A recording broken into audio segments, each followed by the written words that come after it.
Have you ever wondered if your life is just a single chapter in an endless story? Why do the challenges you face seem to repeat themselves? And what if the answers to your struggles lie in the past lives that are influencing your present moment? Have you ever thought that your experiences today might not be random, but rather the result of something far deeper, something tied to your past actions? Welcome to Stillness Unfolded. In today's video, we're diving into one of the most intriguing and transformative aspects of Buddhist philosophy, the concept of past lives and how understanding them can change the way we approach life, death, and everything in between. How does the knowledge of reincarnation and karma shape our perception of suffering? And what does it mean for us in our journey toward peace and self-understanding? Join us as we explore how accepting the reality of past lives can help us break free from old patterns, live more consciously, and make sense of the challenges we face. Trust me, by the end of this video, you'll have a whole new perspective on life, karma, and the interconnectedness of all things. But before we dive in, please take a moment to give this video a like and subscribe to our channel. Your support helps us grow and bring more insightful content to you. And don't forget to share your thoughts with us in the comment section below. We'd love to hear your views and ideas. This video is packed with valuable insights, so make sure to watch it all the way through to grasp the full depth of what we're about to uncover. The Buddhist perspective on birth and rebirth. In Buddhist philosophy, the question of where do we come from is not just a casual inquiry. It's fundamental to understanding the very nature of our existence. The Buddha's path toward enlightenment was rooted in seeking answers to this question, as he aimed to uncover the origins of the cycle of life, death, and rebirth, a cycle that entraps beings in endless suffering.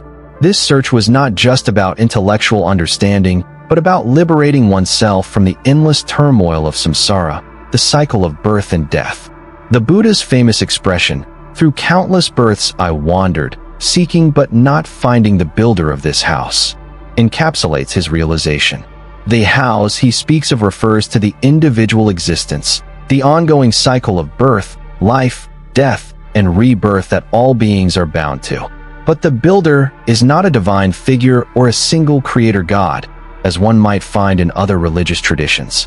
Instead, the builder is the collective force of our own cravings, attachments, and ignorance, forces that bind us to the wheel of samsara. The cravings for pleasure, the attachments to people and things, and the ignorance of the true nature of existence are what perpetuate the cycle. This insight was groundbreaking and challenged many traditional religious views. In many faiths, the cycle of rebirth is explained through the actions of a god or a divine creator. However, Buddhism does not ascribe the cycle of life and death to an external force or god. Instead, it recognizes that suffering and rebirth arise from the actions, desires, and misunderstandings of the individual. It is not fate, nor divine punishment, that dictates the cycle of life and death, but a complex web of cause and effect, our karma.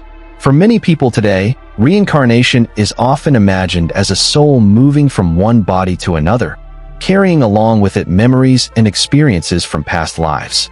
In many traditions, the soul is seen as an eternal essence that undergoes this transition from one physical form to the next. Yet, Buddhism proposes a different understanding of reincarnation. It does not posit the existence of a permanent, unchanging self or soul that persists across lifetimes. Instead, Buddhism teaches that what continues from one life to the next is a stream of consciousness. This mind stream is not fixed or permanent, but it flows continuously, shaped by the experiences, actions, desires, and karmic imprints we accumulate in each life. This concept of consciousness as a flowing stream challenges our conventional understanding of the self. In everyday life, we tend to identify ourselves with a fixed, permanent self. We believe that there is a continuous me that exists, unchanging over time. But Buddhism asks us to reflect on this notion of the self. The Buddha's teachings emphasize that the self we cling to is an illusion.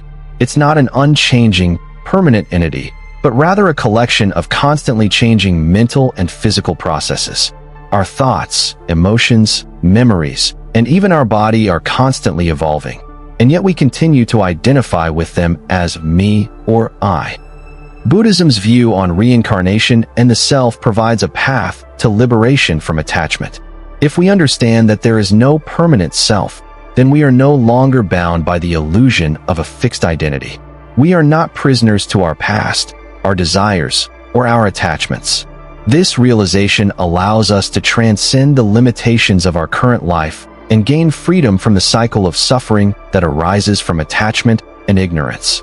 Rather than seeking an unchanging, eternal soul, the Buddhist teachings guide us to see life as an ever-changing process of interconnectedness and impermanence. The concept of anatta, or no self, is crucial in this context. Anatta is the realization that the self is not a fixed entity, but a dynamic, ever-changing process. It is the flowing of consciousness, shaped by our karma, that connects our lives. This realization invites us to embrace impermanence rather than resist it. In recognizing the impermanence of our existence, we can let go of our attachments to the past, our desires for control, and our fears of death. What continues beyond each life is not a permanent self, but the flow of consciousness, a stream that carries forward the consequences of our actions, our attachments, and our ignorance. The Buddhist teachings do not deny the existence of a person, but they invite us to question the nature of that existence. Instead of identifying with the illusion of a permanent self, we are encouraged to see ourselves as part of an ongoing process, a process of becoming, of transformation, and of liberation. In this light, the cycle of rebirth is not a punishment or a random occurrence, but a natural result of the law of karma. The conditions of our next life are shaped by the actions we take in this one, but our ability to change and make new choices is always present. We are not victims of fate, but active participants in the process of our own evolution, through the cultivation of wisdom, compassion, and mindfulness. Through the realization of no self and the impermanence of all things, Buddhism offers a path to freedom from the endless cycle of birth and rebirth. Understanding the fluidity of the self allows us to let go of attachment, reduce suffering, and move toward enlightenment. The Buddha's teachings on rebirth and no self help us navigate life with greater wisdom and compassion, recognizing that we are not separate, isolated beings, but interconnected with the flow of existence itself. The cycle of rebirth and the nature of consciousness. To deepen our understanding of rebirth, let's explore the nature of consciousness itself. In Buddhist teachings, consciousness is not a static entity, but is compared to a river, constantly flowing, always changing, yet maintaining continuity. Think of a river where the water is never the same from moment to moment. Yet, despite the constant change of the water, the river remains the river. It has an identity, even though the elements within it are in a state of flux. In the same way, our consciousness flows from one life to the next. It is not a fixed entity or a rigid self that persists across time. Instead, consciousness is a dynamic, ongoing process that flows continuously, shaped by the experiences, thoughts, and actions from one life to the next. This analogy of the river helps explain the Buddhist view of rebirth. In Buddhism, consciousness is not reincarnating as a permanent soul or self. Rather, it is the mind stream that continues across lives. The mind stream consists of a series of mental and emotional states, each influencing the next, much like a river is shaped by the terrain it passes through. Just as the river carries with it the history of the land through which it flows, our consciousness carries the imprints of past actions, thoughts, and desires. These imprints, created through karma, are what shape the course of our mind stream and influence the conditions we encounter in our future lives. However, it's important to understand that this flow of consciousness is not the same as the existence of a permanent, unchanging self. Buddhism teaches that the notion of a fixed self is an illusion, a mental construct that arises from the accumulation of experiences, memories, and perceptions. What we think of as the self is, in fact, a temporary aggregation of various processes. These processes are constantly changing, like the water in the river, which never stays the same even though the river itself remains recognizable. The sense of a stable I is an illusion created by the mind's attachment to these processes. The Buddha's teachings on anatta, no self, directly challenge our conventional understanding of identity. We tend to think of ourselves as solid, permanent beings with a constant and unchanging essence. This illusion of the self creates a sense of separation from others and the world around us. But by understanding that our self is simply a temporary collection of physical, mental, and emotional processes, we can begin to see through this illusion. This recognition frees us from the attachment to a fixed identity, which is at the root of much of our suffering. In Buddhist practice, understanding the impermanence of consciousness offers a path to greater peace. If we are not bound to a permanent self, then we are not limited by the constraints of that self. The suffering that arises from attachment to a fixed identity, the fear of losing who we are, the anxiety about change, the resistance to impermanence, can be alleviated by realizing that we are not the same being from one moment to the next. Just as the river is constantly changing yet remains the river, our consciousness is constantly evolving, and yet we remain in an ongoing process of becoming. This understanding of the fluidity of consciousness provides a means of liberation from samsara, the endless cycle of birth, death, and rebirth. In Buddhism, the attachment to the self is what keeps beings trapped in samsara. We grasp onto our identity, believing that it is permanent, and in doing so, we perpetuate the cycle of suffering. By realizing that there is no permanent self, we free ourselves from the need to protect and defend that self. This freedom allows us to break the cycles of suffering and rebirth, leading us toward liberation. The nature of consciousness as a flow, rather than a fixed entity, also helps us understand why it is possible for the mind stream to carry over from one life to the next. It is not the same self being reincarnated, but the continuation of a process shaped by past actions and experiences.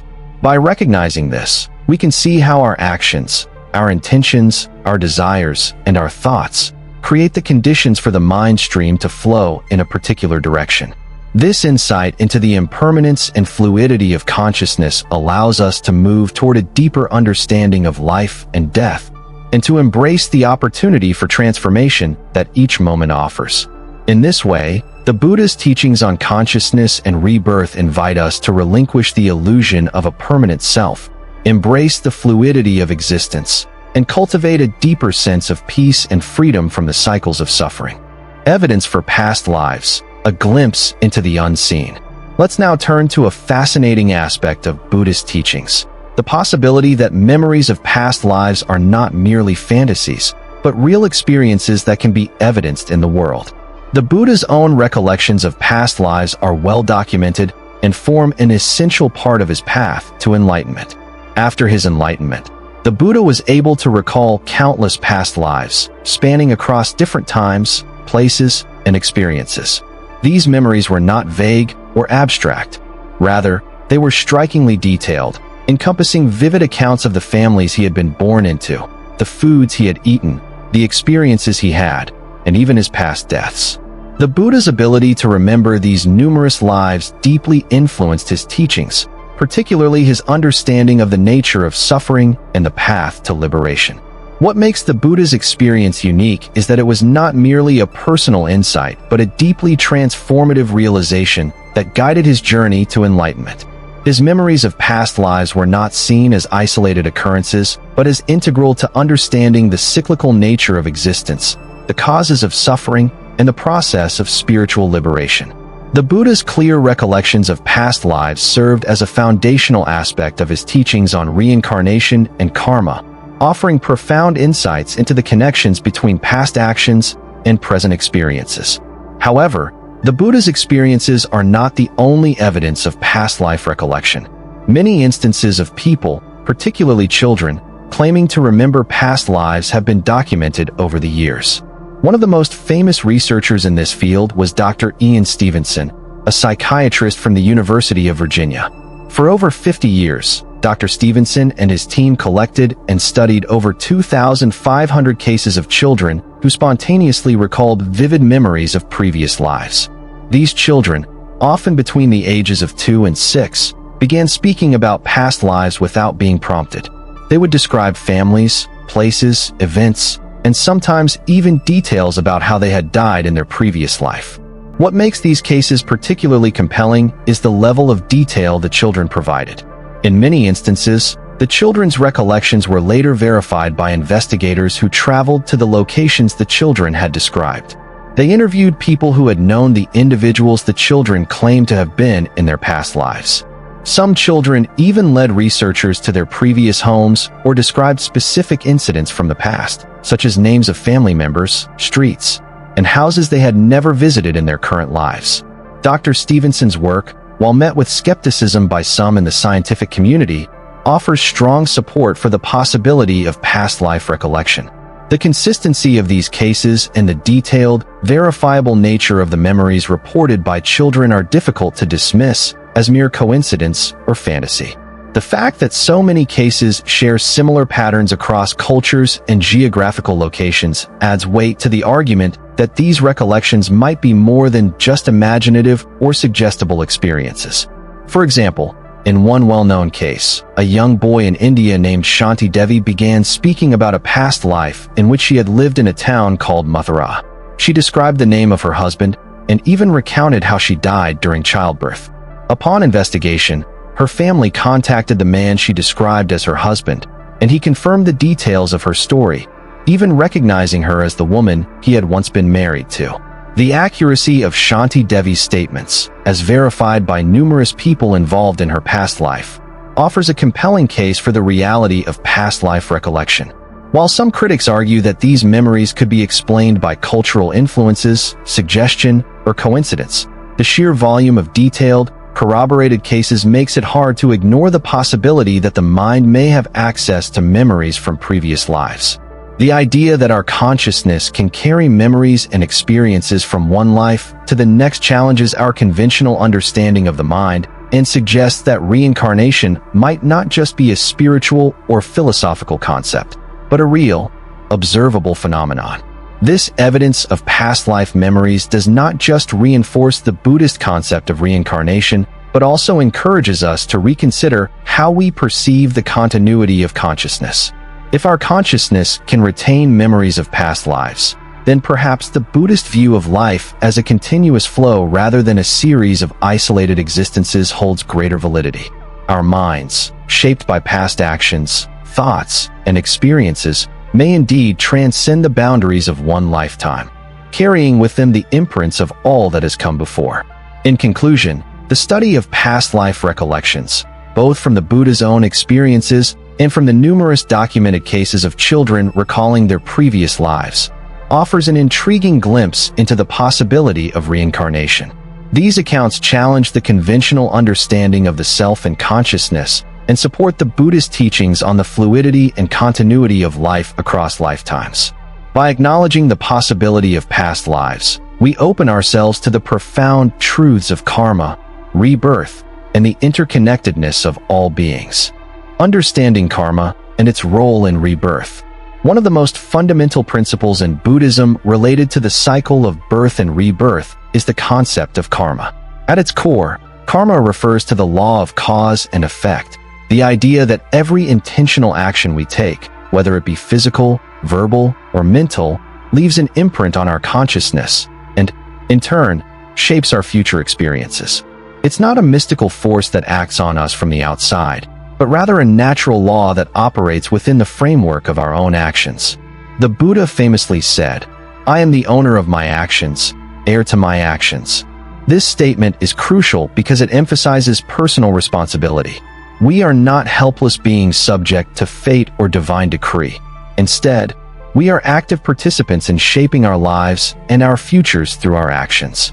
Every thought we think, every word we speak, and every action we perform carries with it consequences that ripple through our lives and beyond, affecting the lives of others and determining the conditions of our future existence. Karma, as understood in Buddhism, is not about a system of rewards and punishments meted out by a higher power. It is not a divine judgment, but a natural process of cause and effect. The consequences of our actions, whether good or bad, are not external forces imposed upon us, but the inevitable result of the mental and physical seeds we plant. In this way, karma is deeply connected to the idea of intent. It is the intention behind an action that determines its karmic effect. An action performed with a kind heart and pure intention creates positive karma, while an action motivated by greed, hatred, or ignorance produces negative karma. What is crucial to understand about karma is that it is not deterministic. While our past actions certainly influence the circumstances of our current lives, karma does not bind us to a set, unchangeable destiny. We are not condemned to a particular fate because of our previous actions. Rather, we always have the ability to change the trajectory of our consciousness. Through mindfulness and intentional action, we can create new karmic imprints that alter the course of our future. This is what makes the concept of karma empowering. It gives us the agency to shape our lives and to evolve beyond the consequences of past actions. Mindfulness, for example, allows us to become aware of the intentions behind our actions. By cultivating awareness of our thoughts, words, and deeds, we can choose to act with kindness, compassion, and wisdom, thereby planting seeds of positive karma. When we are conscious of our actions and their potential impact, we can begin to transform negative habits and patterns, replacing them with more skillful, compassionate ways of being. This process of transformation can have profound effects on our current life and on future lifetimes, as the seeds of positive karma we plant today will eventually ripen into beneficial experiences and outcomes. Karma, however, is not a simple equation where good actions always lead to good outcomes and bad actions always lead to bad outcomes. The effects of karma are often subtle and unfold over time, influenced by many factors, including the circumstances in which actions are performed and the mental states involved. It's also important to recognize that karma can be accumulated not only through actions we take in this life, but through our past lives as well. This interconnected web of cause and effect extends across lifetimes, meaning that the actions of the past, whether recent or distant, continue to shape the present. This understanding of karma encourages us to take full responsibility for our lives.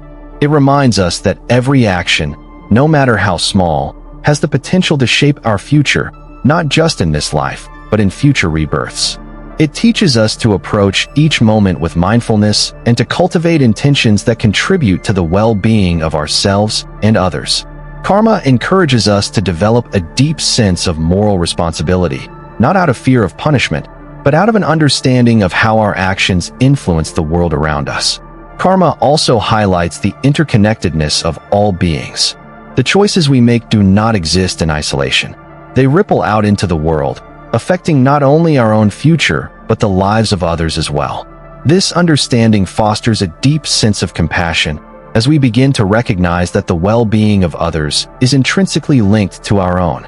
By acting with kindness, generosity, and wisdom, we can not only create positive karma for ourselves, but also contribute to the collective good, helping to alleviate suffering and promote peace in the world. Ultimately, the Buddhist view of karma offers us a path toward liberation. By understanding that we are the architects of our own future, we can break free from the cycle of suffering and rebirth. Through conscious, intentional living, we can plant seeds of positive karma that lead to a future of greater wisdom, compassion, and freedom. By taking responsibility for our actions and understanding the consequences of our choices, we can move toward a life of greater clarity and peace, liberated from the bondage of past actions and the cycle of samsara. The paradox of no self, embracing impermanence. One of the most profound teachings in Buddhism is the concept of anatta, or no self. This teaching directly challenges our deeply ingrained belief in a permanent, unchanging self. We often define ourselves by a fixed identity, whether it's based on our name, our achievements, or our personal characteristics. In our day-to-day lives, we tend to identify with a solid, permanent self. Yet, Buddhism invites us to look beyond this illusion and consider the true nature of our existence. To understand anatta, let's consider an analogy. Imagine a ship that has had every single plank replaced over time. Is it still the same ship? On one hand, it retains its general shape, and it still serves the same purpose, but from another perspective, it's made up entirely of new parts. The sameness of the ship becomes more difficult to define. Similarly, the self we identify with is constantly changing, both physically and mentally. We evolve from one moment to the next, and the person we were yesterday is not the same as the person we are today. Our thoughts, our bodies, our emotions, and even our identities shift and change. There is no permanent essence that stays the same throughout time. Buddhism encourages us to recognize that the self is not fixed, but a collection of constantly changing mental and physical processes. This realization is key to understanding the nature of our existence. Rather than clinging to the idea of a stable self, Anatta teaches us that our identity is fluid and interconnected with the world around us. The thoughts we have today are not the same as those we had yesterday, and the person we identify as today is not the same person we will be tomorrow. By recognizing this truth, we begin to see that our sense of self is simply a temporary aggregation of experiences, memories, and desires. The self is not a permanent fixture, but a dynamic process that is ever evolving. This does not mean we cease to exist or that our lives have no meaning. In fact, it's quite the opposite. When we let go of the illusion of a permanent, unchanging self, we can live more fully and authentically. We are liberated from the attachments and desires that arise from our identification with a fixed self. We begin to understand that we are not separate from the world, nor are we tied to a rigid identity. Our existence is fluid, interconnected, and impermanent, much like a river that flows continuously, yet never remains the same. Understanding the impermanence of our existence can be deeply liberating. It allows us to release our attachment to things, our achievements, our possessions, our identity, because we begin to see that nothing in life is permanent. This insight encourages us to embrace change and let go of the fear of losing what we hold dear. When we accept that the self is not fixed, we open ourselves to greater wisdom, compassion, and freedom. We are no longer bound by the fear of change or the need to maintain a solid, unchanging identity.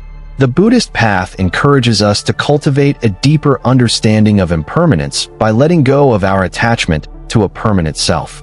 This attachment to self is at the heart of many of our struggles. Our desire to protect and defend our identity, our fears about losing who we are, and our attachment to our past experiences. By embracing impermanence, we shift our perspective from one of fear and attachment to one of acceptance and openness. We can begin to see ourselves as part of a larger, interconnected whole, rather than as isolated, separate beings. Furthermore, by recognizing the impermanence of our existence, we develop a greater sense of interconnectedness with all beings.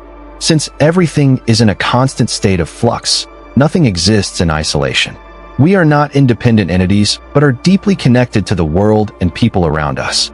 Understanding this interconnectedness fosters compassion, as we recognize that the suffering of others is not separate from our own. We are all part of the same ever-changing process of life, and this understanding invites us to treat others with kindness, empathy, and care. In embracing impermanence, we also come to a deeper understanding of the nature of reality itself. Life is not fixed or static. It is a continual unfolding, a constant dance of change and transformation. When we let go of the illusion of permanence, we can live more fully in the present moment, appreciating the beauty and impermanence of each experience.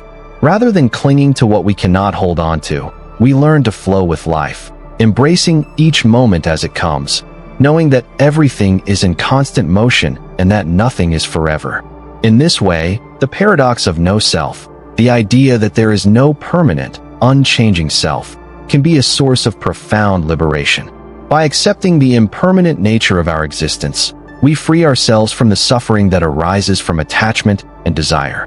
We open ourselves to the vastness of life and to the interconnectedness of all things, allowing us to live with greater wisdom, compassion, and freedom. Science meets ancient wisdom. As modern science delves deeper into understanding the nature of consciousness, some of its findings are increasingly aligning with the insights provided by ancient Buddhist wisdom. Neuroscience, for instance, continues to wrestle with the hard problem of consciousness, the challenge of understanding how physical processes in the brain give rise to our subjective experiences, such as thoughts, emotions, and perceptions. Despite decades of research, the question of how physical matter in the brain can generate consciousness, our vivid, personal experience of the world, remains one of the most profound mysteries in science. Buddhism, however, offers an alternative perspective on consciousness that transcends the limitations of a purely materialist view. In Buddhist philosophy, consciousness is not simply a byproduct of the brain. Instead, it is considered a more fundamental aspect of existence, permeating all things. Rather than being confined to the physical processes of the brain, consciousness, in Buddhist thought, extends beyond it.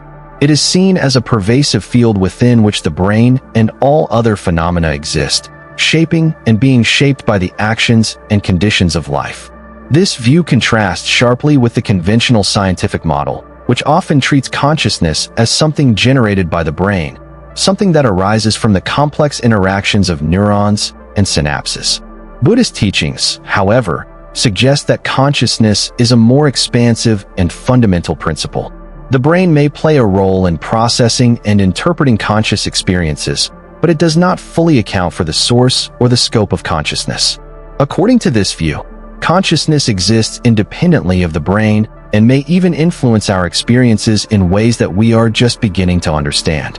Several phenomena observed in science challenge the reductionist view of consciousness as purely brain-dependent. One such phenomenon is terminal lucidity, where individuals with severe brain damage or advanced neurological conditions suddenly regain mental clarity shortly before death. This remarkable clarity often appears to occur when the brain has been irreparably damaged, raising questions about the brain's role in the emergence of consciousness. If consciousness were solely tied to the brain, it would seem implausible for a person to regain clarity or cognitive abilities at the moment when their brain function is most compromised. Terminal lucidity suggests that consciousness may not be as confined to the brain as we once thought, hinting at the possibility of a deeper, non-material aspect of consciousness that persists beyond the physical limits of the brain. Similarly, the practice of meditation provides further evidence supporting the Buddhist perspective on consciousness. Research has shown that long-term meditation can physically alter the brain, particularly in areas related to attention, empathy, and self-awareness. For instance, studies have shown that meditators often exhibit increased gray matter in areas of the brain linked to emotional regulation and cognitive control, such as the prefrontal cortex. This physical transformation, often referred to as neuroplasticity, highlights the powerful effect that mental practices, like meditation, can have on the structure and function of the brain. These findings are particularly relevant in the context of Buddhist teachings on mindfulness and meditation. Buddhism has long emphasized the importance of developing mindfulness and concentration to cultivate a deeper understanding of the nature of consciousness. By training the mind through meditation, practitioners can develop heightened awareness and insight into the nature of their thoughts, emotions, and experiences. This process allows individuals to gain greater control over their mental states and to cultivate a sense of inner peace and wisdom.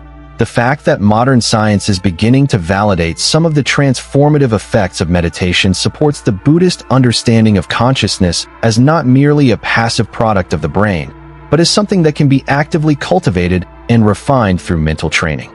The development of mindfulness and concentration is seen as a way to strengthen the mind and gain access to deeper levels of awareness, which, in Buddhist teachings, ultimately leads to liberation from suffering.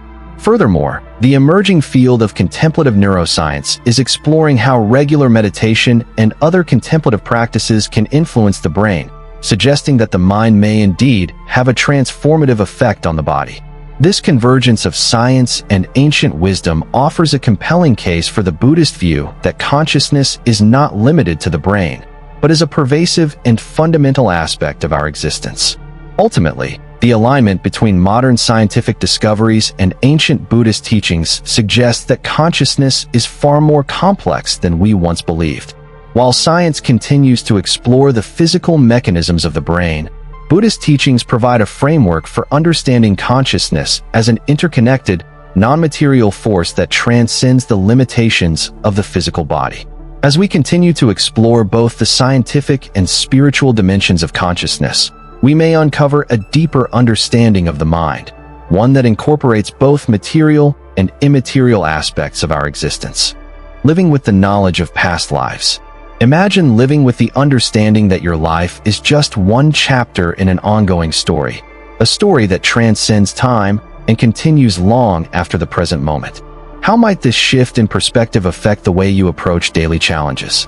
Instead of seeing the obstacles you face as random, you would begin to see them as the results of past actions, not just from this lifetime, but from countless lives before.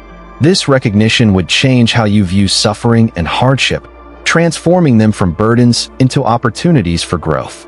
If we knew that the difficulties we encounter today are not arbitrary, but the natural consequences of previous actions, it might alter the way we experience adversity. Instead of feeling overwhelmed by feelings of unfairness or injustice, we might begin to recognize that each challenge is a result of past karma, a natural unfolding of cause and effect. Understanding that our current difficulties might be an opportunity to work through past karmic imprints would encourage us to approach life with more patience, resilience, and compassion. We could shift from a mindset of frustration to one of acceptance and understanding, knowing that these challenges, however painful, are necessary steps on our path of spiritual growth and development. This awareness of past lives also has the potential to alleviate the profound fear of death that many of us carry throughout our lives. For most people, death represents the ultimate unknown, an insurmountable end to existence. But what if death was not an end at all, but simply a transition? If we embrace the idea of past lives and reincarnation, death becomes less of a finality and more of a part of the continuous cycle of birth and rebirth. It would no longer be something to fear, but a natural step in the flow of our consciousness, leading us into a new chapter of existence. Living with the knowledge of past lives encourages us to see death as a natural part of the ongoing process of life. If life is a continuous journey, death merely serves as the end of one chapter and the beginning of another. This view helps diminish the anxiety surrounding mortality, allowing us to approach life and death with greater peace and acceptance. We would begin to understand that we are not defined by any single lifetime, and that death is not a loss but a transformation. This perspective empowers us to live more fully in the present, knowing that we are part of an eternal process of growth and evolution. Furthermore, by accepting the reality of past lives, we begin to see our current struggles in a different light. We come to understand that the challenges we face are not random misfortunes, but rather opportunities for healing, learning, and growth. Every hardship, every painful experience, is an invitation to resolve past karma and make better choices in the future. We can learn to view suffering not as a punishment, but as a chance to transcend old patterns and evolve into more compassionate and wiser individuals. This perspective allows us to cultivate a sense of gratitude even in the face of adversity, as we recognize that the pain we experience is not without purpose. It is part of the larger journey of transformation. When we understand the role of past lives in shaping our current experiences, we also become more compassionate toward others. Just as we recognize that our own struggles are the result of past actions, we begin to see that the difficulties others face are also the consequences of their own karmic imprints. This awareness fosters a deep sense of empathy and compassion. We stop seeing others as simply victims of circumstances and start to recognize that everyone is on their own unique journey of birth, death, and rebirth. This understanding can soften our judgment of others and help us to treat them with kindness, knowing that they, too, are navigating the complexities of past karma and striving for personal growth. Ultimately, living with the knowledge of past lives transforms the way we view ourselves and others. It encourages us to approach life with a sense of purpose, acceptance, and compassion. We begin to understand that our experiences, both joyful and painful, are part of a larger story, a story that is continually unfolding. By seeing life in this way, we can cultivate peace, wisdom, and love, recognizing that we are all interconnected in the endless dance of rebirth and transformation. Now that we've explored how past lives shape our present, how will you approach your challenges moving forward? Do you see your struggles as part of a larger, meaningful journey? Remember, understanding the cycle of rebirth and karma is not just about past lives. It's about empowering you to transform your future. If you found this video enlightening, don't forget to hit that like button, subscribe, and leave your thoughts in the comments below. Your engagement makes a huge difference, And we're excited to continue exploring these profound ideas with you in future videos. Thank you for watching, and remember, true stillness unfolds when we embrace the wisdom of our journey through time. See you in the next video.